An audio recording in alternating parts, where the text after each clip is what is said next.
nunca pensé que las palabras más crueles que escucharía en mi vida vendrían de la boca de mi propio hijo, y mucho menos que las diría mientras yo estaba de pie a solo 3 millas de distancia, escondido detrás de una columna del aeropuerto. Me llamo Antonio, tengo 68 años y lo que voy a contarles cambió mi vida para siempre. Fue hace exactamente 6 meses. Yo acababa de pagar un viaje completo a Roma para mi hijo Javier, su esposa Elena y mis 2 nietos. Eran 15,000 euros. Todo mi ahorro de 2 años trabajando en el taller de vidrazaria después de jubilarme. Cada centavo que guardé pensando en verlos felices, en crear un recuerdo familiar que durara toda la vida. Pero esa mañana en el aeropuerto, escuché algo que me heló la sangre. Este viejo inútil pagó todo el viaje, pero no viene, dijo Javier, riéndose con su esposa mientras revisaban los pasajes. Al final, sirvió de algo tener un padre tan tonto. 3 semanas en Roma, sin tener que soportarlo. Me quedé paralizado. Las maletas que cargaba para ayudarlos se me cayeron de las manos. Mi corazón latía tan fuerte que pensé que todos en el aeropuerto podían escucharlo. Pero nadie me vio. Nadie notó al viejo que acababa de escuchar como su hijo lo llamaba inútil. Tonto. Un estorbo. Elena se rió. Esa risa que siempre me pareció falsa, pero que ahora sonaba cruel, despiadada. Tu papá es demasiado ingenuo. Le dijimos que no había espacio en el hotel y se lo creyó. Imagínate aguantarlo 3 semanas quejándose de sus rodillas, durmiendo temprano, arruinando todas las fotos. Mis nietos Lucas y Clara solo tenían 8 y 10 años. Ellos no dijeron nada, pero tampoco me defendieron. Simplemente siguieron jugando con sus tablets como si nada. Antes de continuar, suscríbete al canal y activa la campanita porque lo que vas a escuchar no lo vas a creer. Porque yo no fui a casa ese día, no llamé para despedirme, no les deseé buen viaje. Hice algo que jamás imaginé que sería capaz de hacer. Algo que cambió todo. Algo que cuando Javier regresó de Roma 3 semanas después, lo dejó completamente destruido. Pero para entender lo que hice, primero deben saber quién soy yo, y por qué esas palabras no solo me rompieron el corazón, sino que despertaron algo en mí que llevaba años dormido. Me llamo Antonio Martínez. Tengo 68 años y durante 45 años fui vidraceiro en un pequeño taller en las afueras de Barcelona. No soy un hombre rico, nunca lo fui.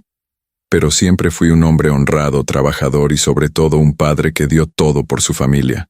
Mi esposa Carmen murió hace 5 años de cáncer de páncreas. Fue rápido, tan rápido que no tuvimos tiempo ni de despedirnos como queríamos. Ella era el alma de nuestra casa, la que mantenía a todos unidos, la que organizaba las cenas de domingo, las que recordaba los cumpleaños, la que llamaba a Javier cada semana para saber cómo estaba. Cuando ella murió, sentí que una parte de mí también se fue con ella. Javier era nuestro único hijo. Lo tuvimos tarde cuando Carmen ya tenía 38 años y yo 40. Fue un milagro, decían los doctores, y para nosotros realmente lo fue. Lo criamos con amor, con valores, con respeto. Le pagamos sus estudios de administración de empresas, lo ayudamos a comprar su primer auto. Cuando se casó con Elena, les dimos 20,000 euros para el enganche de su departamento. Carmen lo adoraba. Nuestro Javierito le decía siempre, incluso cuando ya tenía 35 años y 2 hijos propios. Después de que Carmen murió, Javier venía menos a visitarme. Al principio lo entendí. Él tenía su vida, su trabajo, su familia. Elena siempre encontraba una excusa, que los niños tenían fútbol, que ella tenía jaqueca, que el tráfico estaba imposible, pero yo seguía siendo el abuelo. Seguía llevándoles regalos en Navidad. Seguía enviándoles dinero cuando Javier me decía que las cosas estaban difíciles en la empresa.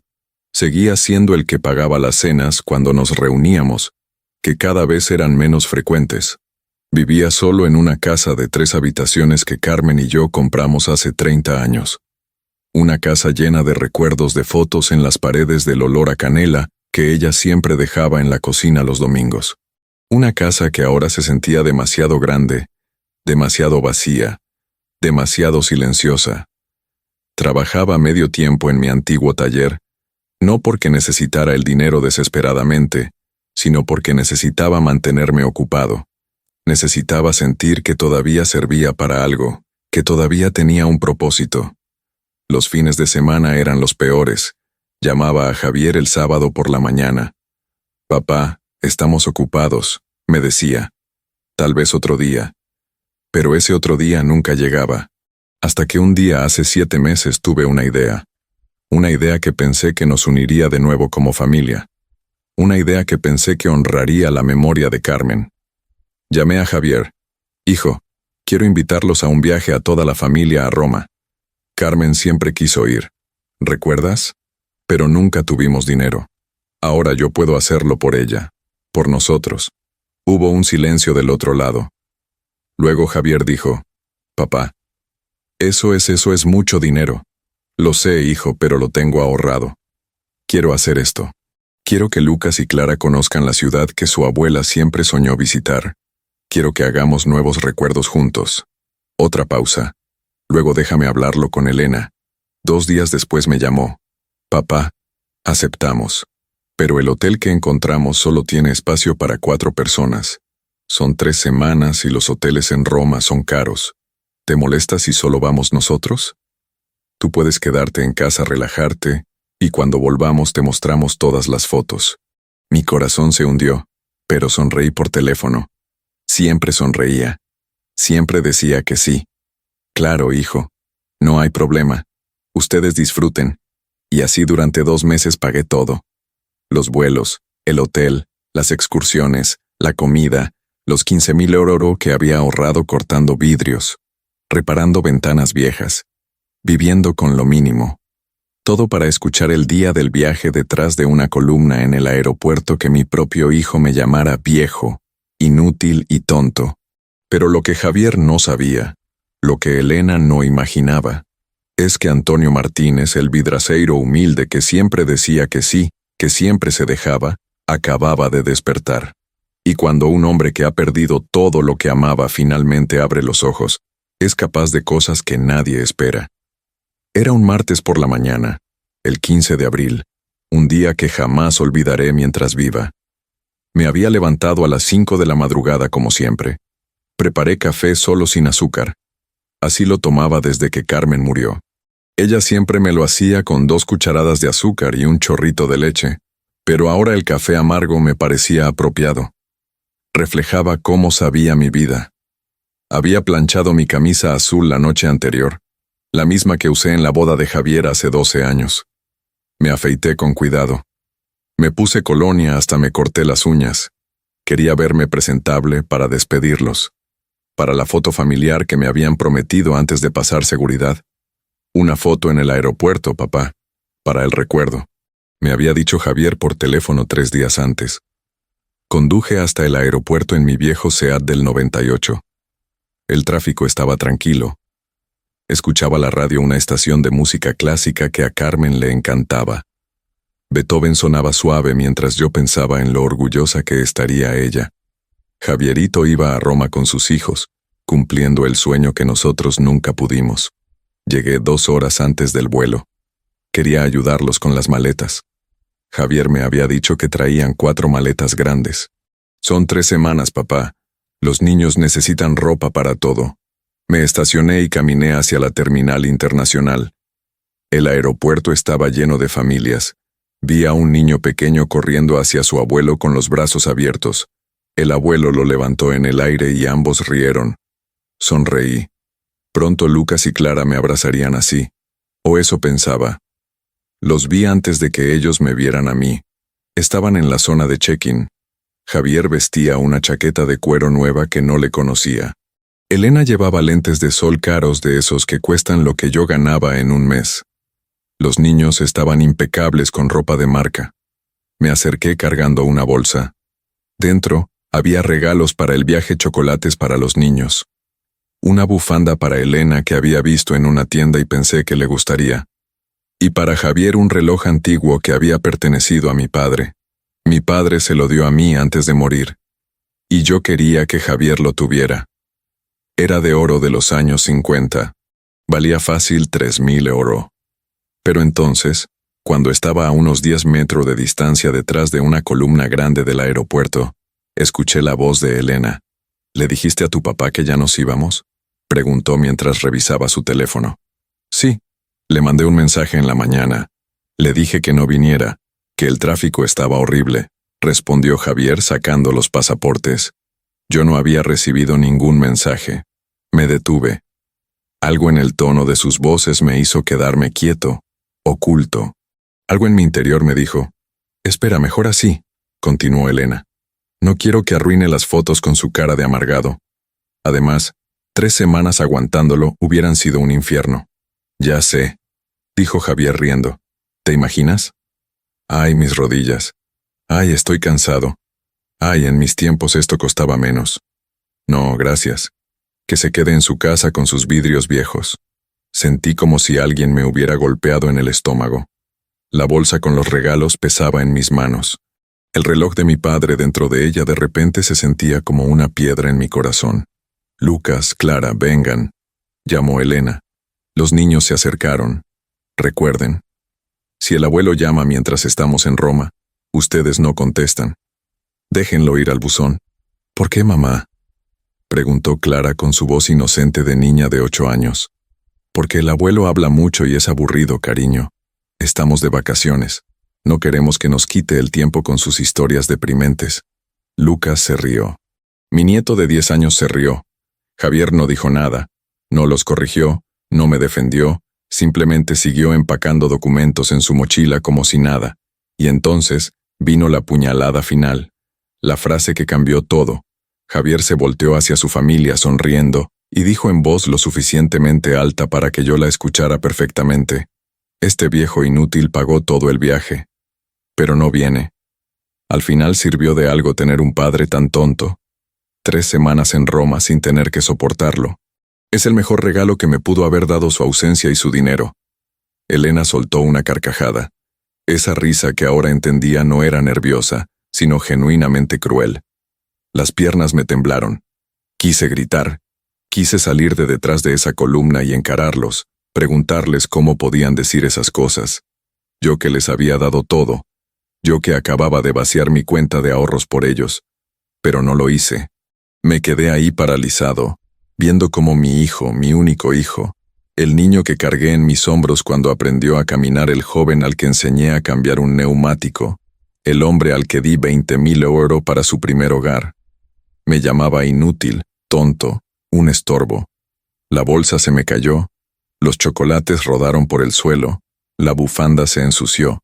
El reloj de mi padre, el reloj que había sobrevivido 2 generaciones, hizo un ruido seco contra el piso de mármol. Nadie lo notó. Ellos seguían riendo. Me agaché lentamente. Recogí las cosas con manos temblorosas y caminé hacia atrás, hacia la salida, hacia el estacionamiento, hacia mi auto viejo, que de repente se sentía como el único lugar seguro en el mundo. Me senté en el asiento del conductor. Cerré la puerta. Y por primera vez en 5 años desde que Carmen murió, lloré. Lloré como no sabía que todavía podía llorar. Lloré por el hombre ingenuo que fui, por el padre que dio todo, y no recibió ni respeto a cambio. Pero mientras las lágrimas caían, algo más crecía dentro de mí. No era tristeza, no era autocompasión, era claridad fría, absoluta, implacable. Y en ese momento, sentado en mi auto, viendo a través del parabrisas empañado cómo mi familia abordaba un vuelo pagado con mi sudor, tomé la decisión más importante de mi vida. No iba a quedarme en casa esperando sus fotos falsas. No iba a responder sus llamadas fingidas. No iba a seguir siendo el viejo tonto que ellos creían que era. Encendí el motor, saqué mi teléfono y hice una llamada que cambiaría todo. «Miguel, soy Antonio. Necesito tu ayuda ahora mismo». Miguel Sánchez era mi mejor amigo desde hacía 40 años. Nos conocimos en el servicio militar. Él tomó un camino diferente al mío. Estudió Derecho, se convirtió en notario y ahora a sus 70 años era uno de los notarios más respetados de Barcelona. Había manejado testamentos de empresarios, de políticos, de gente importante, pero sobre todo era un hombre que conocía la ley mejor que nadie. Antonio, ¿qué pasó?, me preguntó cuando contestó al segundo timbre. Su voz sonaba preocupada. Yo nunca lo llamaba a esas horas. Miguel, necesito que me ayudes con algo legal. Es urgente. ¿Puedes verme hoy? Hubo una pausa. Estoy en la oficina. Ven ahora. Te espero. Conduje directamente desde el aeropuerto hasta el centro de Barcelona. El despacho de Miguel estaba en un edificio antiguo, pero elegante cerca de la Plaza de Cataluña. Subí las escaleras despacio. Cada escalón me pesaba, pero no por cansancio, por determinación. Cuando entré a su oficina, Miguel me vio la cara y supo inmediatamente que algo grave había pasado. Me sirvió un café sin preguntar.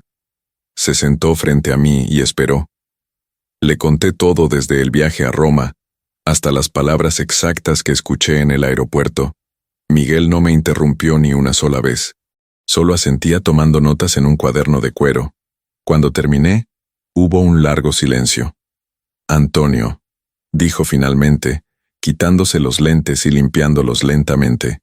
Lo que voy a decirte es como tu amigo, no como tu notario. Tu hijo es un desgraciado y su esposa es una víbora. Lo siento, pero es la verdad. Asentí. No podía negarlo. Ahora continuó Miguel poniéndose los lentes de nuevo y abriendo una carpeta. Como tu notario, tengo que decirte algo importante. Hace 3 años, cuando Carmen murió, tú me pediste que redactara un testamento. ¿Lo recuerdas? Sí.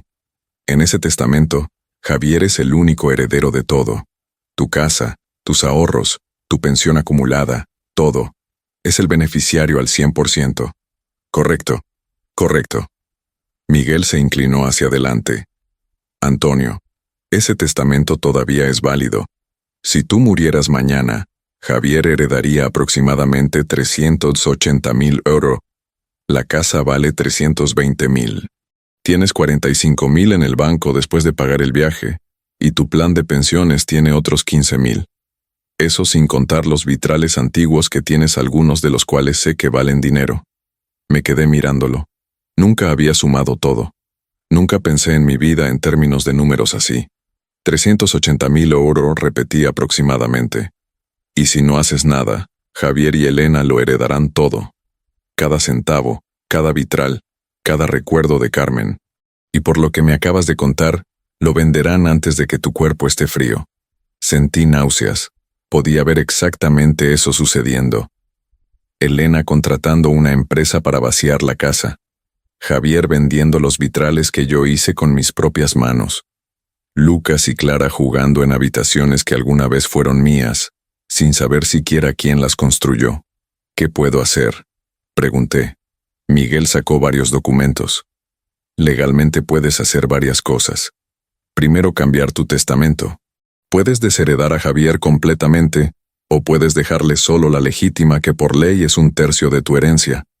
El resto lo puedes dejar a quien quieras: una fundación, un amigo, una institución benéfica, una organización. Y es definitivo, completamente. Una vez firmado y registrado es ley. Javier no puede hacer nada. Puede reclamar, puede llorar, puede suplicar, pero no puede cambiarlo. ¿Cuánto tiempo toma? Si lo hacemos hoy, 1 semana, tal vez menos. Tengo contactos en el registro. Me recosté en la silla. Mi mente trabajaba rápido. Javier estaría en Roma 3 semanas. Tiempo suficiente. ¿Hay algo más?, dijo Miguel. Algo que debes considerar cuidadosamente. ¿Qué? Si haces esto, Antonio, no hay vuelta atrás. Tu relación con Javier terminará. Posiblemente nunca vuelvas a ver a tus nietos. Elena se encargará de eso y créeme, una mujer como ella puede ser muy vengativa. ¿Estás preparado para eso? Cerré los ojos. Vi el rostro de Lucas y Clara, niños inocentes. Pero también recordé que ninguno de los dos me defendió en el aeropuerto. Que Lucas se rió cuando su madre dijo que yo era aburrido. Que Clara no preguntó por qué no iba con ellos. Y entonces recordé las palabras exactas de Javier. Este viejo inútil pagó todo el viaje, pero no viene. Abrí los ojos. Estoy preparado. Miguel asintió lentamente. Entonces hagámoslo. Pero Antonio, quiero que hagas algo primero. Quiero que vayas a casa, que pienses esta noche, que duermas. Y si mañana sigues sintiendo lo mismo, vuelves aquí y lo hacemos oficial. Trato. Sabía que tenía razón. Esta era una decisión demasiado grande para tomarla con el corazón roto y la mente nublada. Trato. Esa noche no dormí. Me senté en la sala de estar en el sillón donde Carmen solía tejer. La casa estaba en silencio absoluto. Solo el reloj de pared marcaba los segundos. Tic. Tac. Tommy. Pensé en todo. En los pañales que cambié. En las noches sin dormir cuando Javier tenía fiebre. En las clases de guitarra que pagué durante 5 años. En el traje que le compré para su primera entrevista de trabajo. En la mano que le sostuve cuando se casó con Elena. En los 20,000 oro para su departamento. En los 15,000 oro para Roma. Y en las palabras, viejo inútil, padre tonto, su ausencia y su dinero. Pero también pensé en algo más. En algo que Carmen me dijo 3 días antes de morir. Estábamos en el hospital. Ella apenas podía hablar. Yo sostenía su mano. Antonio me susurró con dificultad. Prométeme que no dejarás que nadie te falte al respeto. Ni siquiera Javier. Prométeme que te valorarás. Carmen, no hables así. Vas a mejorar. Prométemelo. Insistió apretando mi mano con la poca fuerza que le quedaba. Te lo prometo. Esa fue una de las últimas conversaciones coherentes que tuvimos. Y ahora, 5 años después, finalmente entendí lo que ella quiso decir. Carmen sabía algo que yo no quise ver. Ella notó cosas en Javier en Elena que yo ignoré porque no quería creerlas. A las 7 de la mañana siguiente me duché, me vestí y conduje de regreso a la oficina de Miguel. ¿Estás seguro?, me preguntó cuando entré. Más seguro que nunca en mi vida. Entonces empecemos. Durante las siguientes 4 horas, Miguel y yo trabajamos en el Nuevo Testamento. No fue fácil. Cada decisión se sentía como cortar un pedazo de mi corazón, pero era necesario. El documento final decía lo siguiente. Primero, Javier Martínez recibiría la legítima legal 1/3 de la herencia, aproximadamente 127,000 oro nada más. Ni la casa, ni los vitrales, ni los recuerdos. Segundo, la casa sería donada a una fundación que ayuda a personas mayores abandonadas por sus familias. Una fundación que Miguel conocía personalmente. La casa se convertiría en un centro comunitario. Tercero, el resto del dinero, 253,000 euros, se dividiría en 3 partes. 100,000 para la misma fundación, 100,000 para una beca educativa en nombre de Carmen, para jóvenes de familias humildes que quisieran estudiar vidrazaria u oficios tradicionales. 53,000 para Isabel, mi vecina de 45 años, que durante 5 años me llevó comida casera cada domingo. Me ayudó cuando estaba enfermo y me trató con más respeto que mi propio hijo. Cuarto, los vitrales antiguos que yo había construido, incluidos algunos que valían miles de euros, serían subastados. El dinero iría a la fundación. Quinto, el reloj de mi padre, el que casi le doy a Javier en el aeropuerto, sería donado a un museo de historia. Y esto es legal. Javier no puede romperlo. Pregunté. Es completamente legal. Y no, Javier solo puede reclamar su legítima que ya está incluida. El resto es tuyo para hacer lo que quieras. Y créeme, este testamento es inquebrantable. Lo redacté personalmente. Perfecto. Firmé cada página. Miguel puso su sello oficial de notario. 2 testigos entraron y firmaron también. Todo estaba hecho. Ya está, Antonio. Ya está registrado. A partir de este momento, este es tu testamento oficial. Me levanté. Estreché la mano de Miguel. Gracias, amigo. No me agradezcas todavía. Lo difícil viene después. ¿Qué viene después? Miguel sonrió. Una sonrisa que no le había visto antes. Una sonrisa casi traviesa. Ahora esperamos. Esperamos a que Javier regrese de Roma, y cuando regrese bronceado y feliz con fotos de la Fontana di Trevi, que pagaste tú, entonces le das la sorpresa de su vida. Salí de esa oficina sintiéndome diferente. No más ligero exactamente, pero sí más fuerte. Como si hubiera recuperado algo que había perdido hace mucho tiempo. Dignidad, respeto propio, control sobre mi propia vida. Javier estaba en Roma gastando mi dinero riéndose de mí con su esposa, pero yo tenía algo que él no sabía. Tenía un plan y tenía la ley de mi lado, y cuando regresara la sonrisa se le borraría de la cara para siempre. Los primeros 3 días después de firmar el testamento fueron los más extraños de mi vida. Me despertaba cada mañana esperando sentirme arrepentido, esperando ese peso en el pecho que te dice que cometiste un error, pero no llegaba. En su lugar había algo diferente, algo que no sentía desde hace años. Paz. Pero también había momentos oscuros, momentos en los que la realidad de lo que había hecho me golpeaba como una ola fría. La primera noche me senté en la habitación de Javier, la que todavía mantenía exactamente como la dejó cuando se fue de casa hace 12 años. Las paredes azules, los trofeos de fútbol de cuando tenía 15, la foto de su graduación. Toqué la almohada de su cama. Olía a polvo y tiempo. Me pregunté cuándo fue la última vez que Javier entró a este cuarto. Cuándo fue la última vez que miró estas paredes y recordó que aquí creció, que aquí su madre le leía cuentos cada noche, que aquí yo me sentaba cuando tenía pesadillas y le decía que todo estaría bien. ¿Qué hice mal, Carmen?, susurré al aire vacío. ¿Dónde me equivoqué? Esperaba una respuesta que sabía que nunca vendría. Los muertos no hablan, pero a veces en el silencio puedes escuchar lo que ya sabías en el fondo de tu corazón. No hice nada mal. Javier eligió ser quien es. Al cuarto día, Isabel tocó mi puerta con un tupper de lentejas. Era domingo, como cada domingo durante 5 años.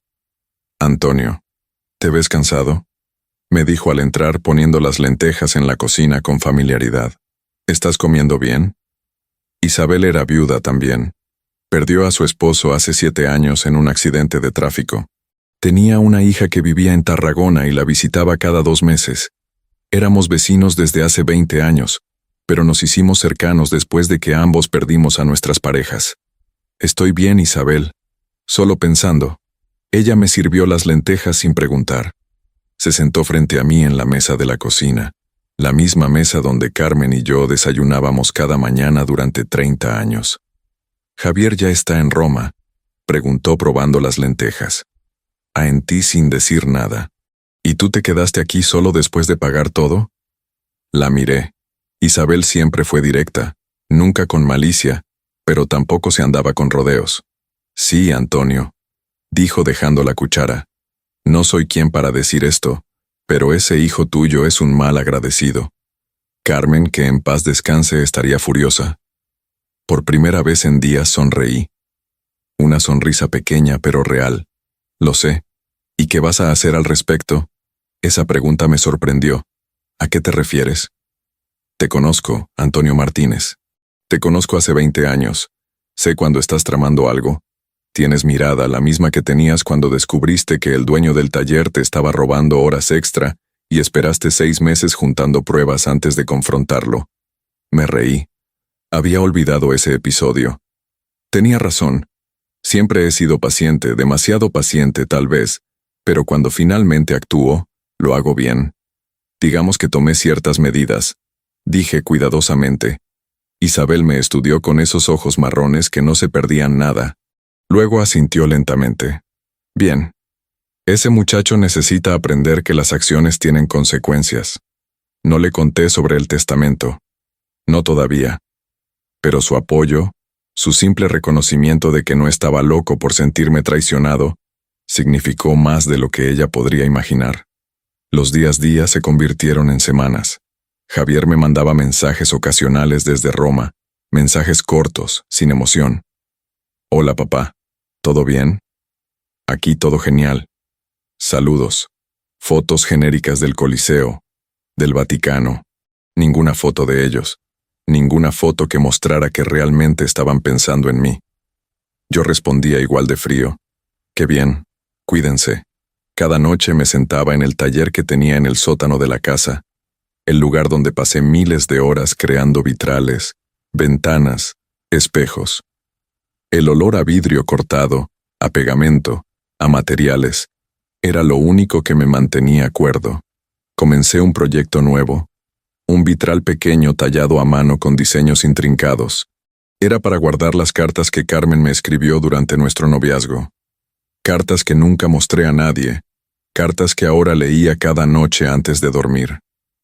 En una de ellas escrita, cuando teníamos 25 años, Carmen escribió algo que ahora resonaba diferente. Antonio, mi amor. Amor, eres demasiado bueno para este mundo, demasiado generoso. A veces me preocupa que la gente se aproveche de ti. Prométeme que siempre sabrás cuándo poner límites. Prométeme que no dejarás que nadie, ni siquiera yo, te haga sentir menos de lo que vales. Doblé la carta con cuidado. Mis manos temblaban ligeramente. Lo prometí, Carmen, y ahora lo estoy cumpliendo. El día 15 de su viaje, Javier me llamó por videollamada. Era tarde en la noche para mí, temprano, en la tarde para ellos. Papá, dijo con una sonrisa enorme. Detrás de él podía ver un café romano. Elena estaba sentada a su lado con lentes de sol. Los niños comían gelato. Hijo, respondí con voz neutral. Solo queríamos decir hola. Los niños te mandan saludos. Hola, abuelo, dijeron Lucas y Clara al unísono sin levantar la vista de sus helados. Hola, niños. Hubo un silencio incómodo. Javier no sabía qué decir. Yo no iba a ayudarlo. Bueno, papá, solo queríamos que supieras que lo estamos pasando increíble. Gracias de nuevo por, ya sabes, por hacer esto posible. De nada. Más silencio. ¿Estás bien, papá? ¿Te oyes raro? Estoy perfectamente bien, Javier. Disfruten el viaje. Nos vemos cuando regresen. Colgué antes de que pudiera responder. Elena me miró extrañada en esos últimos segundos antes de cortar la llamada. Ella sintió algo. Las víboras siempre tienen buen instinto. La última semana fue la más larga. Miguel me llamaba cada 2 días. Todo listo, Antonio. Todo listo. Seguro que quieres hacer la confrontación. Puedes simplemente enviarles una carta certificada con copia del testamento. No quiero verle la cara. Quiero que sepa exactamente por qué lo hice. Entonces, prepárate porque va a ser feo. Lo sé. El día 21, el día que regresaban, me desperté a las 5 de la mañana. No porque pusiera alarma, simplemente no podía dormir.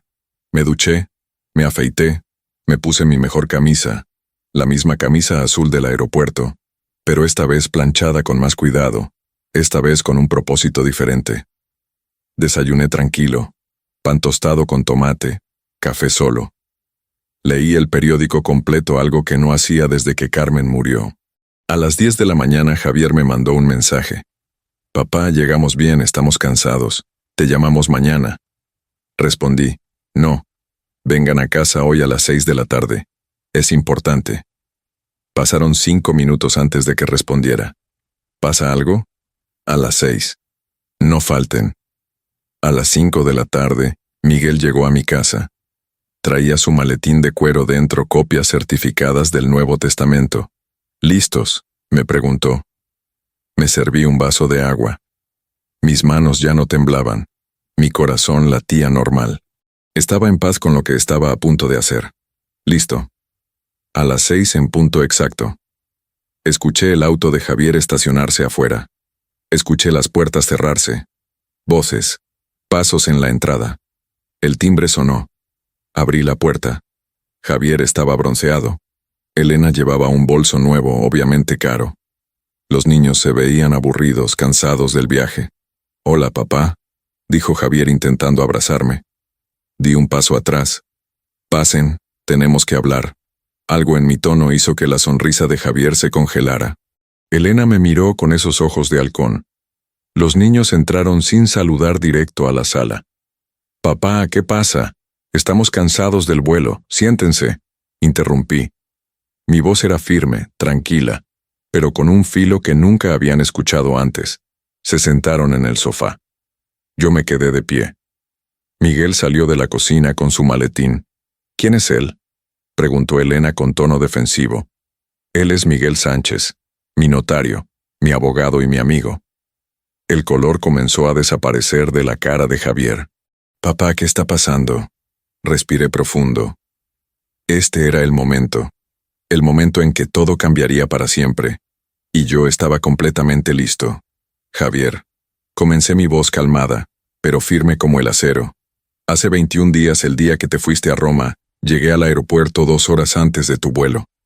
Llevaba regalos, chocolates para los niños, una bufanda para Elena y para ti el reloj de oro de tu abuelo, el que él me dio antes de morir. Vale 3.000 euros. Javier parpadeó confundido. Elena se cruzó de brazos. No te vi porque decidí no acercarme. Continué. Pero yo sí te escuché. Los escuché a ambos. El silencio en la sala se volvió denso, pesado. Javier se puso pálido. Escuché cuando dijiste, y cito textualmente, «Este viejo inútil pagó todo el viaje, pero no viene. Al final sirvió de algo tener un padre tan tonto. 3 semanas en Roma sin tener que soportarlo. Papá, yo no he terminado», dije levantando la mano. Mi voz no subió de volumen, pero el peso de mis palabras llenó cada rincón de la habitación. También escuché cuando Elena dijo que mi presencia arruinaría las fotos, que 3 semanas conmigo serían un infierno. Y escuché cuando le dijeron a mis nietos que no me contestaran el teléfono porque el abuelo es aburrido y deprimante. Lucas y Clara se miraron incómodos.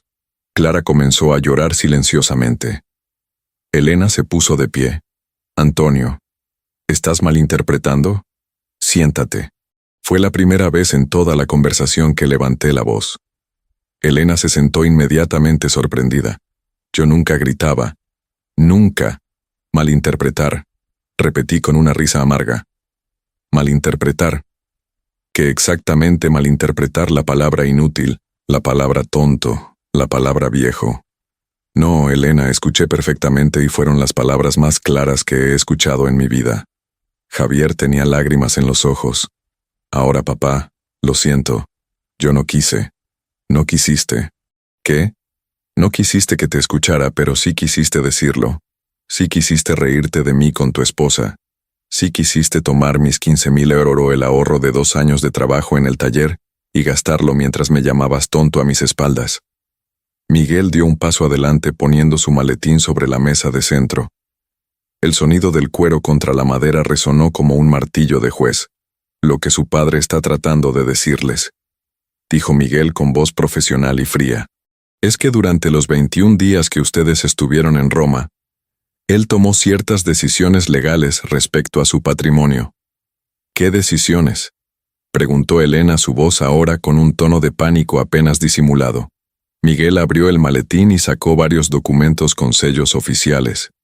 El señor Antonio Martínez modificó su testamento. El documento anterior, redactado hace 3 años después de la muerte de su esposa, nombraba a Javier como único heredero universal. Ese testamento ya no existe. ¿Qué? Javier se puso de pie de un salto. Papá, ¿qué hiciste? Me protegí. Respondí simplemente. Hice lo que tu madre me hizo prometer antes de morir. Me valoré. Miguel continuó implacable. El Nuevo Testamento firmado, sellado y registrado oficialmente hace 17 días establece lo siguiente. Javier Martínez recibirá la legítima legal correspondiente a un hijo único, que equivale a 1/3 de la herencia. Aproximadamente 127.000 euros o 1/3, gritó Elena. ¿Y el resto? El resto, dije boda, dije yo mirándola directamente a los ojos. La casa en la que estamos ahora, valorada en 320.000 euros, será donada a la Fundación Esperanza Dorada, que ayuda a personas mayores abandonadas por sus familias. Esta casa se convertirá en un centro comunitario. No puedes hacer eso. Elena se puso de pie de nuevo. Esta es la casa de la familia. Aquí crecieron los niños cuando nos visitaban. Los niños vinieron aquí exactamente 4 veces en los últimos 2 años. Dije con calma helada. 4. Las conté y cada visita duró menos de 1 hora porque tú siempre tenías prisa por irte. Javier tenía la cabeza entre las manos. Papá, por favor. Miguel sacó otro documento. 100.000 euros serán donados a la misma fundación. Otros 100.000 serán destinados a una beca educativa en nombre de Carmen Martínez, para jóvenes de familias humildes que deseen estudiar vidrazaria u oficios tradicionales. Y los otros 53.000 preguntó Elena haciendo cálculos mentales rápidamente. 53.000 euros, dije sintiendo una satisfacción profunda. Serán para Isabel Herrera, mi vecina, la mujer que durante 5 años me ha traído comida cada domingo, la mujer que me acompañó en el hospital cuando tuve neumonía el año pasado, la mujer que me llamaba cada noche la primera semana después de que murió Carmen, solo para asegurarse de que no estuviera solo. Esa mujer que no tiene ningún lazo de sangre conmigo, me trató con más amor y respeto en 5 años que ustedes en los últimos 10. Esa mujer te está manipulando, gritó Elena. Te lavó el cerebro. Esto es influencia indebida. Miguel sonrió fríamente. Señora, yo conocí a Isabel Herrera la semana pasada, cuando el señor Martínez me pidió que la investigara antes de incluirla en el testamento. Es una mujer de intachable reputación, viuda, trabajadora, sin antecedentes, y además ella no sabe nada de esto. Antonio quiso que fuera una sorpresa, así que su acusación de manipulación es legalmente absurda e imposible de probar. Javier finalmente habló con voz quebrada. Papá, ¿de verdad nos odias tanto? Esa pregunta me dolió más de lo que esperaba. Me senté en mi sillón, el mismo donde Carmen tejía. Los miré a todos. Javier con lágrimas, Elena con furia, los niños asustados en el sofá. No los odio, dije en voz baja. Esa es la tragedia, Javier. No los odio, todavía los amo. Todavía eres mi hijo. Pero el amor no significa ser un tonto. El amor no significa aceptar el abuso. El amor no significa dejar que me llamen inútil mientras gasto mis ahorros en hacerlos felices. Yo no quise. Sí quisiste. Interrumpí. Tal vez no quisiste que te escuchara, pero sí quisiste decirlo. Y esta es la diferencia. Durante años tu madre y yo te enseñamos valores, respeto, gratitud, humildad, y de alguna manera en algún lugar del camino los perdiste. O tal vez nunca los tuviste realmente. Miguel guardó los documentos. Tienen el derecho legal de impugnar el testamento, por supuesto. Pero les advierto que este documento es inquebrantable. Fue redactado por mí, notario certificado con 40 años de experiencia. Fue firmado ante testigos. Está registrado oficialmente, y el señor Martínez está en pleno uso de sus facultades mentales, algo que puedo certificar como profesional y como amigo de 40 años. Además, agregué sacando mi teléfono. Tengo esto. Puse el teléfono sobre la mesa. En la pantalla había una grabación de audio. La fecha 15 de abril. El lugar aeropuerto de El Prat. Grabaste. Javier se quedó sin palabras. No intencionalmente, dije. Mi teléfono estaba en mi bolsillo. Cuando me agaché a recoger los regalos que se cayeron accidentalmente, activé la grabadora de voz. 30 segundos de audio. Tu voz, la voz de Elena cristalina diciendo cada palabra que describí. Eso es. Elena buscaba palabras. Legal. Terminé por ella. Sí, completamente legal. Estaban en un espacio público. No hay expectativa de privacidad en un aeropuerto y sirve perfectamente como evidencia de que mi decisión de cambiar el testamento está basada en hechos reales, no en manipulación o senilidad. Javier se dejó caer en el sofá derrotado.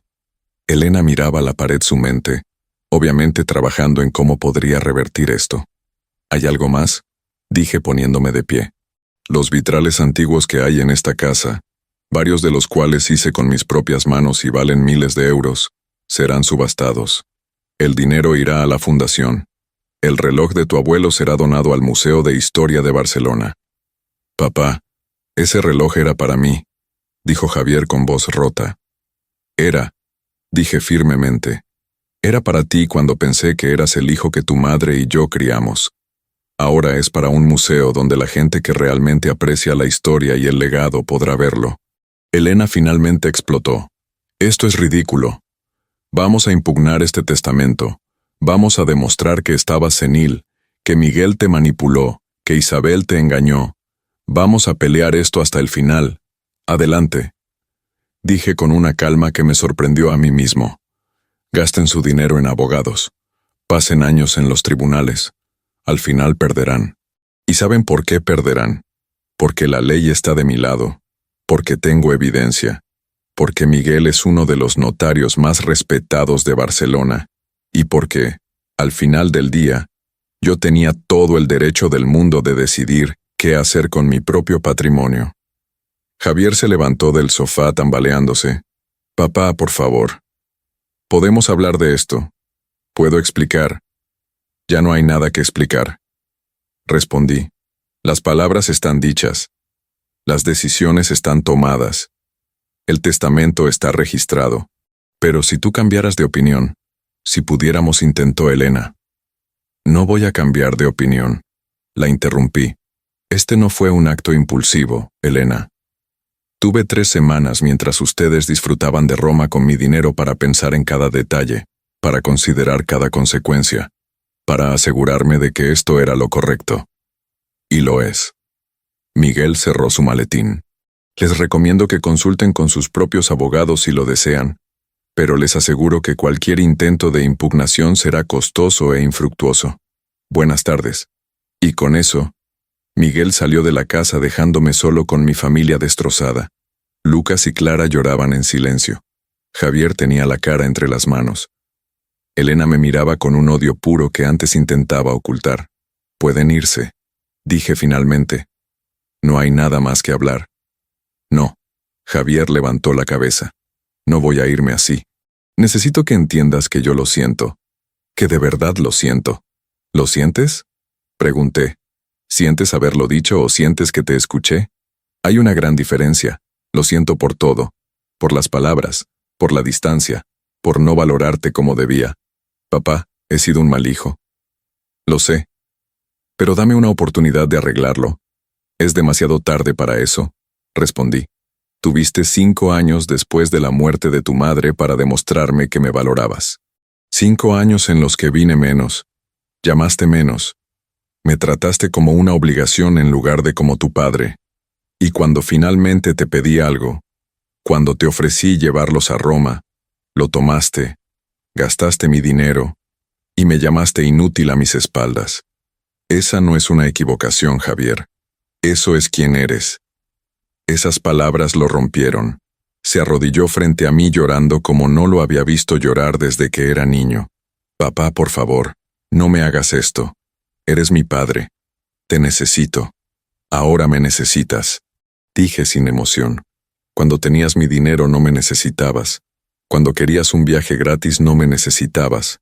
Solo me necesitabas para pagar.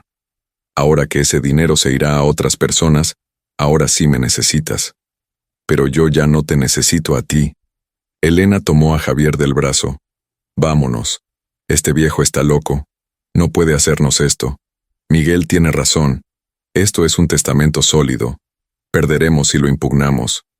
No, gritó Elena. No voy a dejar que una casa de 320.000 euros se le vaya a una estúpida fundación. Esa casa debería ser nuestra. Los niños deberían heredarla. Esa casa fue mía y de Carmen, dije levantándome y enfrentándola. Nosotros la compramos, nosotros la pagamos, nosotros la llenamos de recuerdos. Y yo decido qué pasa con ella. No tú, no Javier, yo.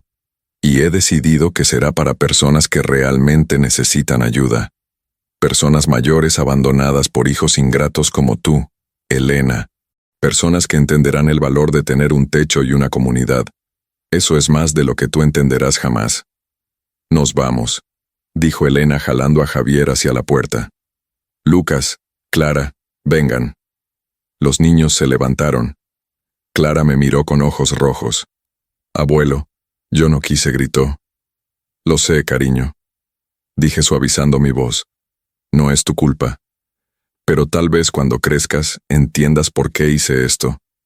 Tal vez aprendas que las palabras tienen consecuencias, que el respeto no es opcional, que el amor sin dignidad no es amor en absoluto. Salieron en silencio. La puerta se cerró, y por primera vez en semanas sentí paz absoluta. Me senté en mi sillón, el mismo donde había pasado tantas noches leyendo las cartas de Carmen. La casa estaba en silencio, pero no se sentía vacía. Se sentía liberada. Miguel regresó 20 minutos después. Tocó suavemente antes de entrar. ¿Estás bien?, Me preguntó. Estoy perfecto, respondí. Es extraño, pero me siento más en paz ahora que en años. Hiciste lo correcto, Antonio. Miguel se sentó frente a mí. Lo que acabas de hacer requiere un coraje que muy poca gente tiene. La mayoría de los padres siguen aceptando el abuso porque tienen miedo de perder a sus hijos. Pero tú entendiste algo fundamental.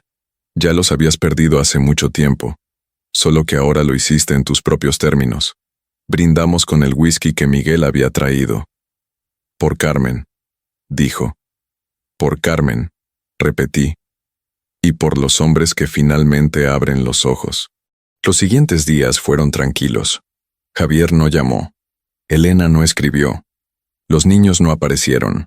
Era como si hubieran desaparecido de mi vida tan completamente como yo había desaparecido de la suya hace años. Solo que esta vez no me dolía. Isabel vino el domingo como siempre. Le conté todo. Cuando terminé ella estaba llorando. Antonio, susurró, no puedo aceptar ese dinero. No lo hice por ti para compensarte. Lo hice porque tú merecías ser reconocida. Porque en 5 años me diste más cariño que mi propio hijo en 50. Isabel me abrazó. Ese abrazo valió más que 380.000 euros. Una semana después, Javier apareció solo. Tocó a la puerta temprano en la mañana. Cuando abrí, se veía demacrado, ojeroso, derrotado. Papá, dijo simplemente. ¿Puedo pasar? Lo dejé pasar. Nos sentamos en la sala. El silencio era denso. Vine a decirte que tienes razón, comenzó Javier. En todo. Fui un mal hijo. Me volví egoísta, ingrato, cruel. Y lo peor es que no me di cuenta hasta que fue demasiado tarde. ¿Por qué estás aquí, Javier?, pregunté. Porque necesito que sepas que lo siento de verdad. No por el dinero. Elena ya me dejó por eso. Se fue hace 3 días cuando confirmamos con nuestro abogado que el testamento es inquebrantable. Se llevó a los niños a casa de su madre. Dice que no va a volver a menos que yo recupere la herencia. Y yo le dije que no voy a intentarlo. El dinero no es por lo que vine. Vine porque perdí a mi madre hace 5 años. Y ahora acabo de perder a mi padre. Y me di cuenta de que lo perdí no hace 3 semanas, sino hace mucho tiempo. Cada vez que no te visité. Cada vez que dije que estaba ocupado. Cada vez que dejé que Elena hablara mal de ti y no te defendí. Te perdí poco a poco. Y ahora que estás realmente perdido, me duele más de lo que puedo soportar. Sus lágrimas parecían genuinas. Pero yo había aprendido la lección. Las lágrimas son fáciles. El respeto es difícil. Javier, dije despacio, aprecio que hayas venido. Aprecio que reconozcas tus errores. Pero eso no cambia nada. El testamento se queda como está. No vine a pedirte que lo cambies. Dijo rápidamente.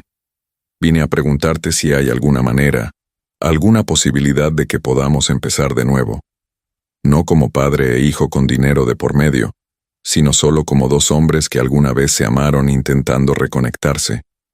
No lo sé, respondí honestamente. No sé si puedo perdonar lo que dijiste. No sé si alguna vez podré olvidar esas palabras. Viejo inútil, padre tonto. Esas palabras están grabadas en mi corazón, Javier. Y no sé si algún día desaparecerán. Lo entiendo, dijo levantándose. Solo quería que supieras que lo siento. Y que si algún día decides darme una oportunidad, estaré esperando. Se fue. Y yo me quedé ahí sentado preguntándome si había sido demasiado duro, o si finalmente había sido lo suficientemente fuerte.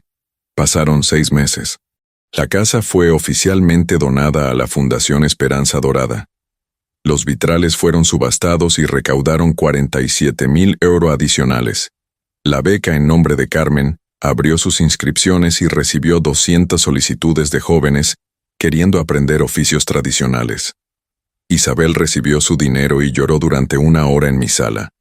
Miguel y yo nos reuníamos cada semana para jugar ajedrez y tomar whisky. Javier me escribía cada domingo. Mensajes cortos, sin pedir nada. Hola papá, espero que estés bien. Pensé en ti hoy.